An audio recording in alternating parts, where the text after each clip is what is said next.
Oke guys, kembali lagi ke podcast spesial Family Dukuncana.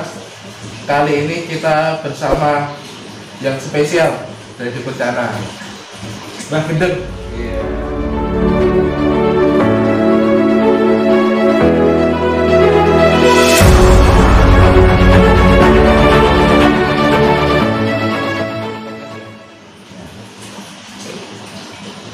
Oke guys, kembali lagi ke podcast spesial Family Dukuncana. Kali ini kita bersama yang spesial dari Dukuncana, Mbah Gendeng. Iya. Gimana Mbah Gendeng kabarnya? Alhamdulillah baik. Oke. Mbah Gendeng, kami dari tim Family Dukuncana mengucapkan terima kasih sudah hadir di podcast spesial dari kita. Semoga apa yang nanti kita ulas bisa menjadi ilmu yang bermanfaat bagi sobat Family Dukuncana. Oh, siap. Oke Mbak, siap ya? Siap. Oke Mbak, siap. Untuk pertanyaan pertama Mbak, langsung saja ya saya bertanya Mbak. Ini banyak banget orang yang tanya sama saya. Ini perihal cara marulides. Ya. Mungkin Mbak Gendeng bisa memberikan pengetahuan seputar cara marulides. Yang mau ditanyakan soal apanya sendiri? Nah, itu Mbak, yang pertama. Nah, yang mau ditanyakan apanya? Mungkin dari banyak yang komen ke saya, itu jenis-jenis tanah yang lokality, yang di Indonesia sendiri. Yang di Indonesia sendiri ya? Iya, yang di Indonesia sendiri. Itu maru ya? Iya. Itu setahu saya yang aku pernah bertanya dan aku berburu. Iya, betul. Itu ada maru IS. Iya. Nah, itu ada Borneo ada. Terus maru Sumatera ada, maru Jambi ada. Terus untuk jenis maru Kapuas juga ada. Itu yang aku tahu seperti itu. Kalau untuk jenis red sendiri itu ada red Sampit, ada red Barito, ada red Sentarum.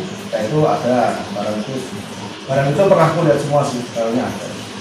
Oke Mbak, tadi kan Mbak bilang sudah pernah lihat semuanya. Nah mungkin kan dari beberapa jenis yang Mbak tadi bilang, itu kan ada karakter tersendiri di ikannya. Misalnya seperti dari warna, dari marking gitu. Atau bar ya, lebih ke barnya ya, atau barnya. Mungkin Mbak Gendeng bisa jelasin salah satu aja apa misalnya perbandingan antara Yellow Sentarum sama Borneo gitu aja. Oke, kalau tuh Yellow Sentarum sendiri itu kan pasti jelas lah, bar pasti 99 ya, iya, pasti. betul. Kalau untuk Borneo itu ya dia mirip dengan Yellow Sentarum, cuman perbedaannya kalau aku dari segi warnanya itu kuning sama kuningnya itu ke arah gelap. Kalau untuk Borneo, kalau IS itu kuningnya kuning ke arah oranye. Oke, seperti itu. Terus kalau untuk Sampit sendiri dengan Yellow Sentarum, red Sentarum ya, itu juga bedanya di barnya. Kalau barnya Sampit itu dia ngeblok, segitiganya itu ngeblok, jadi barnya itu ada segitiga ngebloknya. Oh gitu. Nah, itu dia agak titik, ngebloknya agak titik. Oke. Tapi kalau untuk red Sentarum sendiri itu untuk barnya tuh bloknya itu dia lebih tajam, jadi lebih niku, kalau segitiganya lebih niku. Itu untuk red Sentarum ya, itu seperti itu. Yang aku pernah ngerawat itu red Sampit sama red Sentarum ya, itu tak lihat di sisi barnya itu memang beda. Makanya kan kalau orang menyebut itu Sentarum dengan Sampit itu memang sekilas hampir sama. Kalau kita lihat lebih detail itu perbedaannya di pipihnya bar sama sikunya bar itu lebih, kalau Sentarum lebih tajam, lebih niku lah seperti itu. Makanya kan kalau bisa sih kalau kita bermain red ya harus hati-hati lah. Jadi bertanyalah pada orang yang benar-benar kita tahu benar penjualnya itu bisa dipertanggungjawabkan. Karena resiko kalau kita bermain maru dari penjual itu kita tidak kenal benar, itu takutnya nanti disalahgunakan dalam arti kita beli red, misalnya kita bicara red Sampit ya, betul. Kita dikasih red Sentarum atau red Seruyan kan udah beda juga. Kalau kita bicara ke jenis maru, kalau kita orang awam pasti kan tidak tahu kan maru IS itu, yang tahunya kita adalah maru itu semua kuning kan. Iya betul. Tapi kan perbedaannya ada di bar markingnya. Jambi itu lebih cenderung ngeblok, sebenarnya ngeblok. Kalau misalnya untuk Kapuas ya hampir sama dengan jalur Sentarung, cuma perbedaannya di matinya, warnanya juga beda. Nah seperti itu. Tapi kalau kita nggak tahu, benar-benar nggak tahu, ya mendingan jangan salah seller lah kalau kita beli. Oke. Seperti itu. Oke Bang Dedeng, pertanyaan selanjutnya ya, untuk pemula sendiri, ya itu untuk pertama kali keep channel lebih baik keep yang size dewasa atau dari size baby menurut Bang Dedeng sendiri? Kalau saya pribadi, Iya. saya belum pernah ngekip tanah itu dari baby sih masalahnya. Oh gitu. Karena gini, pertama, kalau kita ngekip dari baby, kita prosesnya butuh panjang juga sih. Misalkan cananya, progresnya, triknya itu lebih panjang. Cenderung kita dari baby kita besarkan, mungkin orang sudah menemukan titik jenuh dulu. Kok nggak keluar matinya tebel, kalau nggak keluar bakat bunganya, ataupun kok lama banget keluar ke bunganya, kan seperti itu. Kalau aku pribadi sih mendingan dari size 14, 15, 16, jadi jangan size baby. Kalau itu nanti kita progres kan, treatment makan kan sama lah seperti paru-paru biasa, cuma kan kita cenderung untuk ke arah keluar bakat bunga dan bunganya itu kita bisa lebih dipertanggungjawabkan dalam prosesnya.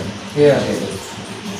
Kalau udah gede ya, size 14, 15, 16 itu lebih cepat lah kita ngeluarkan bakatnya, asalkan sabar. Iya betul. Nggak bisa ikan itu dipaksa harus keluar bakatnya, nggak bisa juga ikan itu dipaksa harus cepat keluar bunganya, tidak bisa, semua itu butuh proses. Karena kembali lagi makhluk hidup itu nggak bisa kita paksa. Oke. Jadi untuk pemula lebih baik kita ambil yang di size ukuran 17 di atas 14 minim itu 14. 14 ya, 14 sampai 20 lah berarti untuk pertama kali di situ ya. Karena kalau untuk Ya. maru sendiri itu kalau udah size 25 ke atas tidak keluar bunga, ya udah polosan jadinya. Karena dari size segitu 14, 15, 16 itu harus kelihatan bakatnya dulu. Kalau ada bakatnya pasti akan menjadi bunga. Iya, Kalau betul. kita bisa progresnya. Tapi kalau kita tidak bisa progresnya, dari bakat bakatnya banyak ya hilang. Oke. Nah, gitu. Oke Mbak, gini Mbak, kan beberapa waktu lalu kan saya kan ketemu teman saya, dia tuh udah keep channel sekitar 3 bulan 4 bulan lebih ya, pakai treatment yang udah disarankan di apa namanya, ibaratnya treatment seperti lampu dan lain-lain, tapi ikan sendiri itu masih mojok, kemudian malah justru waktu beli itu bagus, kemudian waktu dia rawat tuh kok jadi tadi itu polosan itu loh, itu karena pengaruh apanya tuh itu maksudnya, pengaruh air atau pengaruh ikannya atau gimana itu? Ya kalau saya sih air itu sisi nomor 2 ya. Iya. Kalau masalah ikan mager ya, yang Iya. katanya kan mager kan. Ikan magernya tuh, mojok. itu mungkin karena ikan belum settle. Oh. Yang kedua karena mungkin dia ngasih makannya itu ibaratnya orang tuh tiap hari ngasih makan. Nah kan kalau jenis maru sendiri, kalau dia kenyang otomatis kan nggak mau gerak. Mendingan dia udah kenyang udah berhenti, ngapain gerak? Kalau aku udah dikasih makan cukup kok, seperti itu kan. Tapi kalau kita mau ikan kita gerak, ya kita nggak mager, ya makan kita atur. Mungkin 3 hari sekali, atau kalau saya pribadi sih ya, yang saya terapkan ke ikan saya itu ya 3 minggu sekali, kadang sebulan kalau untuk yang jumbo. Kalau yang untuk size 20, 25 itu biasa saya kasih makan ya sekitar 3-4 hari sekali. Oke. Dan aku nggak pernah ngasih makan langsung aku masukkan tuh nggak pernah. Harus aku goda-goda dulu, aku goda pakai tangan biar dari ikan itu hafal benar bahwa kita yang ngasih makan, bukan karena dia dikasih makan plek kita tinggal, enggak. Jadi kita pancing dulu dari itu respon, baru saya kasih makan. Dalam artian apa? Itu hadiah kamu, kalau kamu mau gerak, mau respon, mau tanggap dengan kita yang ngasih makan. Oke. Kalau untuk metode kaca pairing gimana itu? Metode kaca itu memang untuk pairing ikan sih itu bagus juga, khususnya untuk cana, untuk jenis-jenis rehet ya. Iya. Ataupun jenis-jenis ikan yang dalam arti yang bisa flaring ya, seperti itu ya, kayak maru, kayak cana. Mungkin kalau kita bicara ke saudara kita yang rawat cupang pun juga sama, pasti pakai metode kaca. Tujuannya untuk apa? Dia merasa bahwa di depan dia itu ada musuhnya, walaupun itu hanya bayangan dari dia sendiri. Itu bagus juga sih. Untuk kaca nggak ada masalah. Nggak ada masalah ya. Oke. Kemudian nggak misalnya gini, dalam satu akuarium disekat 2 ikan. pertama kan pasti akan sharing kan itu. Tapi itu nanti untuk kedepannya itu apakah nanti ikan itu kalau misalnya sekat itu dilepas, apakah nanti tetap akan berantem untuk kedepannya? Ini Gimana itu? kadang orang kan kalau kita main akuarium yang besar pasti kita sindir ya, Ya, karena betul. ikannya kan nggak begitu gede, jadi Iya. bisa masuk dua ikan ya, Iya. atau mungkin kedua ikan kita masukkan jadi satu tapi kita kasih pembatas. Nah itu kalau aku sih nyarankan singgetan ya, orang biasa dengan orang Jawa itu bilang singgetan ya. Iya, singkatan. Itu singgetnya kasih solatif yang warna gelap atau warna coklat. Oh, Jadi oke. cuma dilihatkan yang bagian sisi bening aja itu cuma 1 sampai 2 cm. Tujuannya apa? Biar ikan itu bisa melihat satu dengan satunya, tapi nggak bisa melihat semuanya. Dia bisa melihat matanya aja. Dari mata ikan ini dengan mata ikan ini ketemu, otomatis dia akan varying. Tapi nggak bisa kelihatan semuanya. Tujuannya apa? Biar ikan itu tidak bosan. Oh, oke. Karena kalau kita kasih penyekat kaca biasa, tapi kalau ikan itu kita buka tanpa kita kasih pembatas ya, dalam arti singkatan kacanya polosan aja, kan dia sering ketemu. Iya, betul. Lama-lama dia pasti akan bosan. Biasa aja akhirnya ketemu ya sudah ketemu biasa. Ya kayak awal waktu kita masukkan dia flaring tiap hari seperti itu nggak akan, karena apa, lama-lama dia bosan sering ketemu. Makanya di dalam singkatan itu pasti dikasih pembatas, dalam arti isolasi, hanya dilihatkan beningnya dikit Iya. untuk kelihatan ikannya aja. Gitu. Berarti itu andikan nanti sekali itu buka, kalau yang tanpa ada solasi itu nanti tetap akan akur aja, biasa aja. Nggak akan Berantem pasti. Pasti akan berantem ya. Karena kan dia cuma lihat mata dengan mata aja. Itu kan kalau yang pakai solasi. Nah. Kalau yang misalnya polosan, Kalau polosan itu ya semua jenis snakehead ya, Iya. karena dia itu teritorial kan, dia menguasai wilayah. Otomatis kita single pun dia menguasai wilayah yang kanan, katanya menguasai wilayah yang kiri. oke. Kalau kita buka ya tetap berantem, pasti. Cuma kan tujuan kita single itu biar ringkas tempat, biar ikan itu bisa varying dengan satunya itu bisa varying. Nah seperti itu. Cuma untuk ringkas tempat aja kan gitu kan. Oke. Tadi kan Mbak Gendeng bilang teritori. Nah, itu pas banget sama pertanyaan dari teman-teman kami di Bencana bilang, Nek, kalau snakehead khususnya Cana itu apakah bisa dikonteng dengan ikan-ikan yang lain? Menurut Mbak Gendeng gimana? Kalau saya pribadi ya, Iya. yang tak terapkan dengan saya waktu itu saya pernah nyoba untuk konten ya, Iya. tapi dengan catatan, ada catatannya ya. Jadi misalnya maru itu size 25, kontengannya kalau bisa itu lebih gede dari marunya itu. Jadi saat maru itu ngejar kan nggak mungkin bisa cegit masuk ke mulut karena lebih besar kontengannya. Paling dia cuma nempel aja seperti itu. Tapi kalau kontengannya tuh marunya size besar, kontengannya misalnya maru size 60, Iya. kita konten dengan kontengan size 25, 20, ya pasti kemakan juga sama marunya. Jadi untuk konten sendiri disesuaikan dengan ukuran juga ya? Ukuran kalau bisa kontennya itu lebih besar daripada marunya.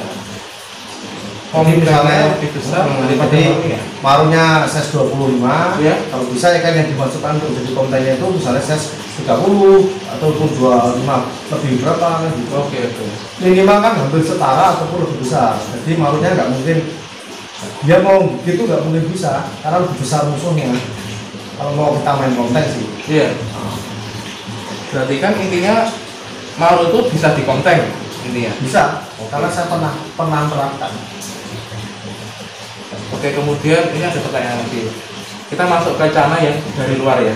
Ya. Kan ada yang lokal, yang dari luar. Dan menurut Mbak Gendeng sendiri, Cana-cana dari lokal apa namanya, dari luar negeri ya ibaratnya, yang didatangkan ke Indonesia itu jenisnya apa aja? Ada putra, Ya. Savita, Oranti, Stewati, Barka, Andro, Belehiri, Bulbundal, itu kan semua dari luar. Seperti itu. Nah itu juga dari luar. Dari luar sendiri itu apakah negara tertentu, misalnya memang negara-negara tertentu itu aja yang datang ke, contohnya misalnya cara Oranti dari India ya, nanti apakah nanti India ya, nanti India itu nanti dapat beberapa lokalan India sendiri gitu, itu gimana? Kalau yang aku tahu sih ya, Iya. Oranti itu memang dari India, Dewati juga sama, kan seperti itu. Bahkan Hajua itu juga dari India. Dulu itu kan orang kita nyebut nyebut cana libata ya, kalau orang Indonesia bilang protes ya. Iya. Itu kan kita waktu itu orang awal-awalnya waktu cana ya, kalau salah itu 2000 berapa, waktu 2015, 16, 17 saya kurang paham sih. Itu saya banyak dengar tuh yang punya limbata itu bersekutan gajua. Gajua. Oke. Nah sekarang kenapa bisa jadi limbata? Iya. Itu karena apa? Karena gajua sendiri itu kan cana yang diakuisisi sama India. Makanya gajua itu cananya India. Cananya India itu namanya gajua. Oke. Ya, hampir sama dengan berbenggal kan? Berbenggal.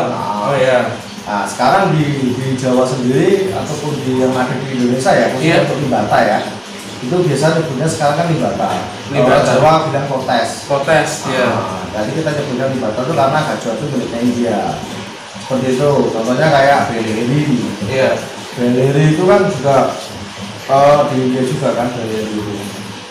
Atau kalau purpura kan Myanmar ya purpura. Kalau Asiatica kan Cina. Nah itu ya emang di daerah-daerah sana emang ada sih. Bahkan mungkin di sini kotes ataupun cana di sini itu kan ada kotes, ada stewati ya. Iya, ada apa ya, banyak ya yang dirawat orang-orang. Tapi kan ada juga kan cana yang konsumsi kan. Betul. Contohnya striata dengan konsumsi. Betul.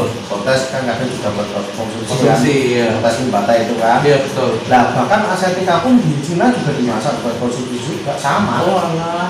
Aurang itu juga bisa dimasak juga di sana. Berarti seperti kita aja lokal sendiri gitu ya? Sama. Oke. Mungkin di sana harganya lebih murah. Iya ya betul. Nah, kalau buat konsumsi. Tapi masuk di sini kan jadi mahal karena biaya transportnya. Betul. Sama halnya dengan sini. Kalau misalnya di Batam bisa masuk ke India, masuk ke Thailand juga lebih mahal juga jadi harganya kan. Betul. Oke. Tadi kan bilang mendatangkan. Nah untuk penanganan ikan dari luar negeri ke kita, itu kan pasti kan ada perbedaan geografi, air dan lain-lain. Itu untuk pertama kali. Misalnya ini saya sendiri mau mendatangkan lah dari Tetina, dari RNC. Nah itu gimana penanganan saya? Apakah saya harus ini kan pasti kan kadang orang umum kan beli langsung taruh di air tanpa mesti kan ada treatment terus gak sih? Kalau saya pribadi ya, kalau pribadi itu ya misal saya beli cana, berarti WC orang nyebut ya. Iya WC betul. Dari luar Indonesia. Iya. Mungkin kan proses perjalanan dan lain-lain ya. Itu kalau sebelum saya masukkan tank, biasa saya karantina dulu. Nah, itu karantina. Karantina saya masukkan box, saya kasih air pendek, mungkin saya kasih garam. Dia saya diamkan dulu sampai berapa hari. Misalnya 2-3 hari bahkan sampai 1 minggu. Tapi sambil kita cek loh ya, jangan kita diamkan aja terus kita tinggal enggak. Sambil kita cek. Nah, habis itu nanti setelah itu kita kasih, cobalah kita pancing dengan pakan. Kalau ikan itu sudah mulai mau makan dan dia sudah mulai mau ngejar ikan yang kita kasih buat pakan dia, nah barulah ikan itu kita pindahkan ke tank kita. Tujuannya apa? Kalau ikan sudah mulai makan, otomatis dia hidupnya ada. Seperti itu. Nah untuk penanganan saya sendiri biasanya saya masukkan tank, saya kasih garam dikit, saya kasih terus, tujuannya untuk stabilkan ikan biar tidak kena satu jerut, kedua jamur. Jadi penanganannya itu di karantina dulu itu kira-kira berapa hari itu? Kalau saya biasanya, kalau aku ya, itu antara 3 sampai 1 minggu. 3 sampai 1 minggu. 3 hari sampai 1 minggu. Oke.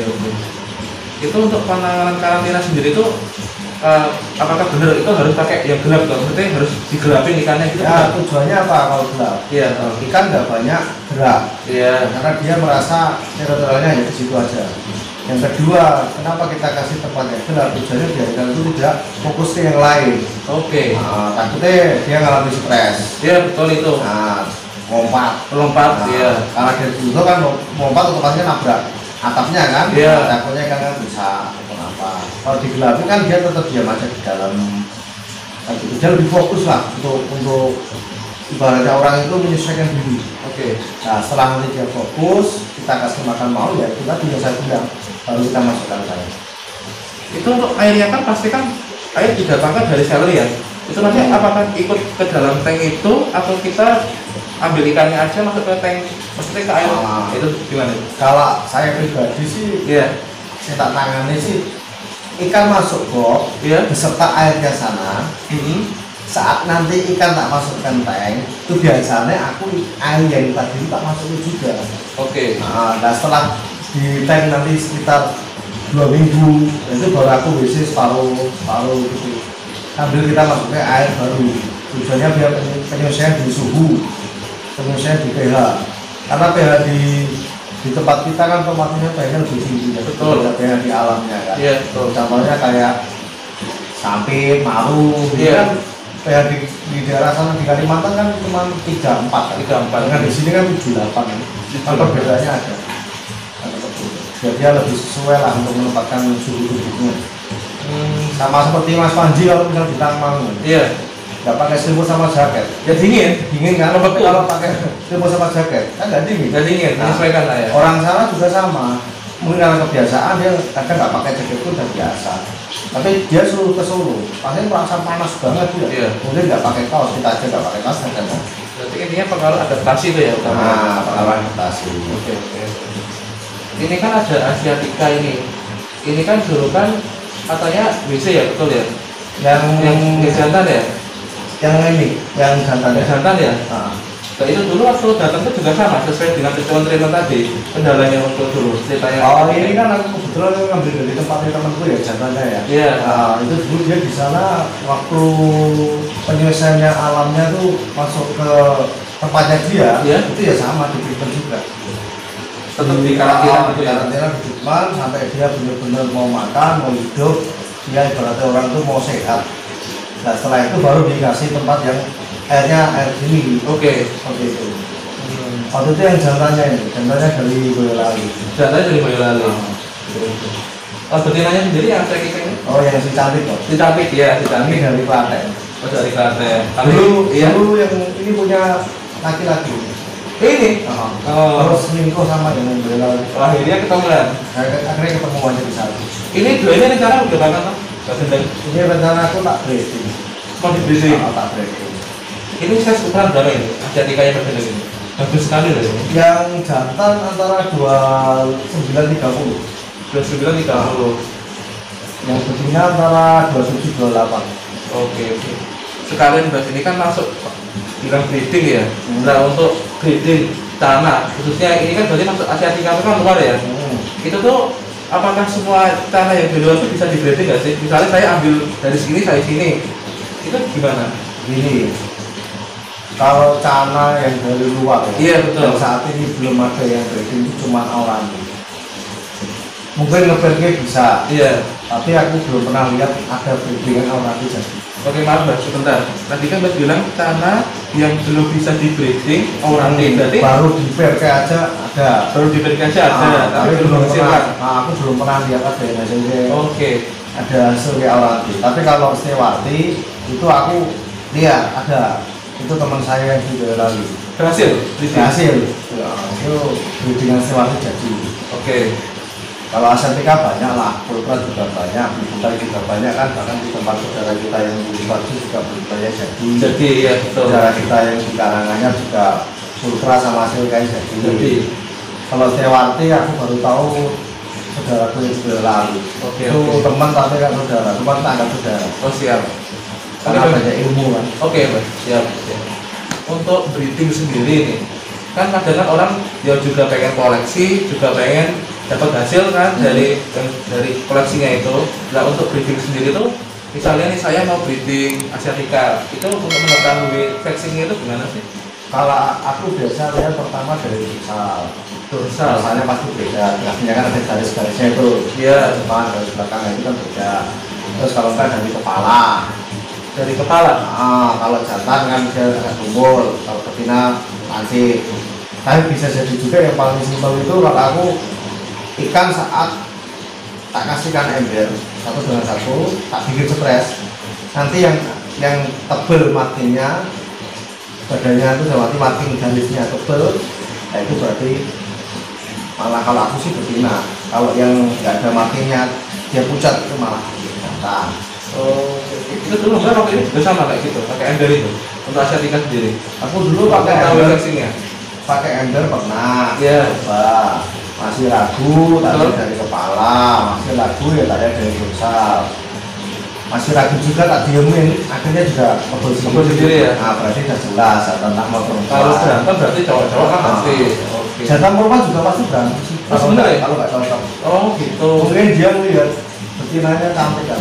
Mungkin ya, langsung terpesona ya. Nah, Langsung kelopak-kelopak gitu ya. Dari mata turun ke hati. Ya, Asik. langsung gitu. Langsung. Iya. Kayak perasaan manusia itu. Oh iya. Awalnya kan adaptasi dulu ya. Saling memahami. Akhirnya bedanya kalau manusia kan pakai proses kan. Oh iya pasti. Kalau ikan kan nggak ada proses langsung ngebol. Kalau kita langsung ngebol ya. Oh iya. Beda itu nanti. Saat di terusnya Pak Ada sama Pak RT nanti. Iya. Saya kan. Oh iya betul. Ini kira-kira ini di sini berapa hari di sini? Untuk Ini waktu itu kan di tempatnya adikku ya Mas Adam DJ. Iya betul. Yang mungkin Mas Panji pernah ke sana juga ya. Pernah. Iya. Nah itu kan di sana hampir 6 bulan ini sebulan. 6 bulan 7 bulan ya, lama ya. Pernah bertelur Mas, tapi tidak jadi karena ya mungkin waktu itu kita masih banyak duit ya. Jadi nggak begitu udah gas telurnya. Oh siap ya. Telur dimakan. Oh gitu. Nah ini kita coba untuk breeding untuk kita ternak lagi dan telur-telurnya dan jadi anaknya. Oh. Karena mesin cetaknya agak seret nih Mas. Oke. Ininya udah gede berarti duitnya tidak habis ya Mbak ya? Kalau habis enggak. Seret. Mesin cetaknya agak seret. Agak seret. Oh, agak seret. Nah, mesin cetaknya, printernya agak seret. Oke, dulu nggak diminta bertelur. Ya, telur. Sekarang diminta bertelur. Malah dia sombong. Ah, dia sombong. Oke. Kita maaf dulu. Nanti mau tak pancing sama telur ayam kayaknya Mas. Oh gitu ya? Mbak? Oh, siap. Nggak, sekarang telur bebek kan? Warnanya beda. Warnanya beda. Lebih bagus mana? Telur ayam Mas. Telur ayam mana? Oke. Saya ingin bahasa apa Mbak? Ojo dapat gendeng Mbak. Kalau aku gendeng Mbak. Ah, makanya gue. Saya tuh baru ini podcast malam-malam. Biasanya agak menjelang pagi. Biasanya ya Mbak ya. Biasanya agak menjelang pagi. Karena biasa gendeng itu jarang tidur ya, bener? Jarang tidur. Jarang tidur. Ya sampai besok tidur. Tidur tuh sampai. Makanya gendeng. Makanya gendeng. Oke. Oh iya Mbak, ini aku dapat pertanyaan juga dari teman-teman itu. Lebih susah merawat lokal atau luar? Sama aja. Sama aja. Sama aja. Semua itu yang penting sabar. Sabar. Sabar terus ke paten ya Mbak? Ya itu udah resiko. Resiko ya. Kembali lagi. Kembali lagi. Yang punya yang di atas. Oke. Di atas Mbak? Wah ya ada ya Mbak? Banyak. Ya kita cari. Cecak Mbak itu tadi? Di atas pokoknya yang punya yang di atas. Kami kan cecak Mbak? Gitu? Begitu. Gitu. Kalau cecak kan kayak gitu. Itu cecak. Apa yang Mbak cecak ya? Itu juga saya rawat Mas. Oh cecaknya berapa Mbak? Saya rawat. Oke. Cecaknya albino guys. Nah, itu saya rawat. Oke. Ngomong-ngomong koleksi Mbak Gendeng sendiri yang sudah mungkin yang totalnya semua ini berapa? Total koleksi berapa ekor? Yang di rumah ya? Yang di rumah. Yang di rumah ini ada 7, 3, 4, 5, 6, 7, 8, 9, 10, 11 yang di rumah. Yang di luar? Yang di luar rumah? Dua rumah yang satu titipan ya? Iya. Di sana ada 6, sama di tempat teman sana ada 8. Kenapa kok banyak sekali Mbak? Nah itu, saya juga heran Mas. Nah ya itu. Oh dulu saya itu niatnya ngerawat satu, kan malah jadi 2, ngerawatnya banyak. Gendeng? Gendeng tanah ini Mas. Berarti nek biasa sekali itu kadang kepo lagi, beli lagi. Ya, sisi penasaran kok. Sisi penasaran. Saya mendingan punya banyak ikan daripada punya banyak istri Mas. Oh gitu. Loh apa nggak enaknya banyak istri? Ya kalau ATM-nya mesinnya jalan ya enak Mas. Enak ya. Nanti kalau ketahuan ya bubuk. Bubuk ya makannya. Hati-hati guys, itu hanya dilakukan oleh profesional belaka. Kayak itu ya. Ya nggak profesional jangan lakuin makanya. Nah iya. Yang penting itu satu, jangan ketahuan. Ini bagaimana cara kamu Menyimpan. menyimpan. Itulah pria, karena pria punya selera. Dia punya selera. Ketahuan masih bisa ngeles. Ketahuan lagi, ngeles lagi. Ketahuan lagi? Ya, kita pasang sama yang di atas. Oke. Cecak ya? Cecak. Siap. Oke Mbak, dari sekian banyak koleksi yang Mbak Gendeng punya, ada nggak sih yang unik, yang mungkin orang awam atau yang lain belum tahu? Nah, yang koleksi saya Mas ya, yang paling unik adalah